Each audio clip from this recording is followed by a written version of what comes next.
Hello, I'm Nicholas Calabrese here today for Video Waves, and today we are going to talk all about distracted driving and teens related to that. Now, today we have two very special guests to talk about this. Would you two care to introduce yourselves? Mildred Ozoa from the City of Bethlehem Health Department.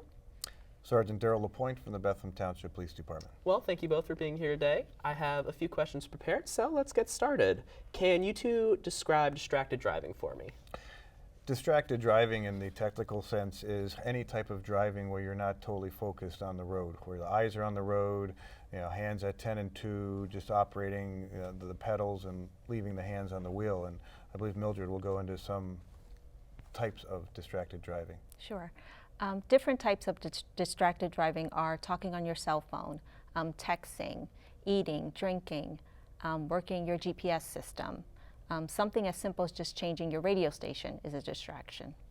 Now, what are some ways you think teens could eliminate these distractions from their driving?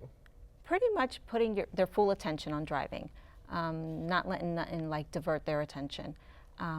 If they have a cell phone device, maybe putting it in the glove compartment or in the center console. If someone else is in the car, maybe having them in charge of changing the radio station or answering the cell phones. Okay. Now, unfortunately, teens don't always listen to these kinds of suggestions, so what are some of the consequences of distracted driving? Well, if they choose to use their cell phone, there's always the chance of having a crash. And with crashes comes injuries, fatalities, there's fines, they can possibly lose their license. I feel like texting and driving is one of the bigger issues. Going into that, is it true that police cannot track texting while driving? It's commonly believed. Yes, there is no truth to that. I mean, I guess I kind of began that answer the wrong way, that if the crash or the driving is serious enough, a police officer in the Commonwealth of Pennsylvania is able to seize that phone and then serve what we would call a search warrant on it to see what the last things were done on that phone, up until the crash or whatever type of driving they may have been caught with.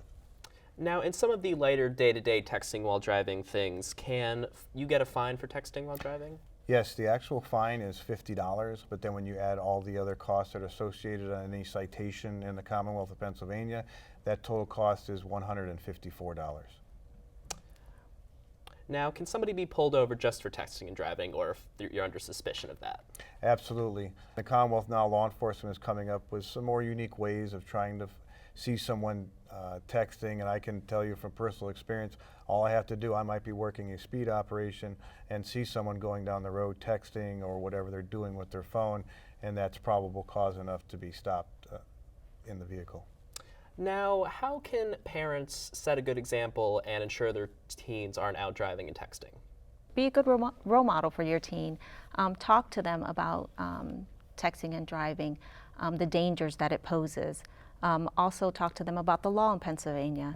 That's good. Now, obviously, you have a decent amount of knowledge about distracted driving. What are some of the programs that your health bureau offers regarding distracted driving? Well, we have a program. It's called Impact Teen Driving. It's called What Do You Consider Lethal? It's an evidence-based program. It's 60 minutes long. We go into the schools, the high schools, the middle schools. We do the presentation to the students. It's interactive, so they get involved with the program. We have what's called a probability wheel that we do with them. And what we do is we set up different scenarios of what it is to be distracted while you're in the car. So you can add how many passengers, the type of distraction, and what it does is it shows you how each distraction raises the percentage of being in a crash. Now, would you mind sharing some of the statistics from this program with us? Sure. In the year 2015, there's been 66 fatalities due to distracted driving, over 14,000 crashes. Now, 66 seems like a low number, but with distracted driving, it's very difficult to see if the person was distracted while they crashed. And I'm not sure, Darrell, if you can add anything to that. I mean, just to expound on what Mildred's talking about, I know that she brought a poster today that's on the front of the table where that indicates a bunch of statistics for you regarding teens and distracted type of driving. And what she was mentioning, as I mentioned before in my answer to whether or not we can trace you being texting, when we reconstruct a crash, if there's a serious injury or a fatality, we will seize any mobile devices, anything in the car, But if there isn't anything like that in the car, is there food somewhere? Can we tell that the defroster wasn't on? You know, and that's where the statistics may be skewed as to was distracted driving actually involved? Were they looking for a street sign or the like? Now, the next question is a little more specific to a certain distracted driving. Can you drive with earbuds in? The answer is no. You can't drive with one or two in. The only thing you're allowed to operate with is in your ear is if it's a hearing aid, some sort of something that would enhance your hearing, or if it is what would commonly be known as a Bluetooth, where it may be attached to a hands-free device.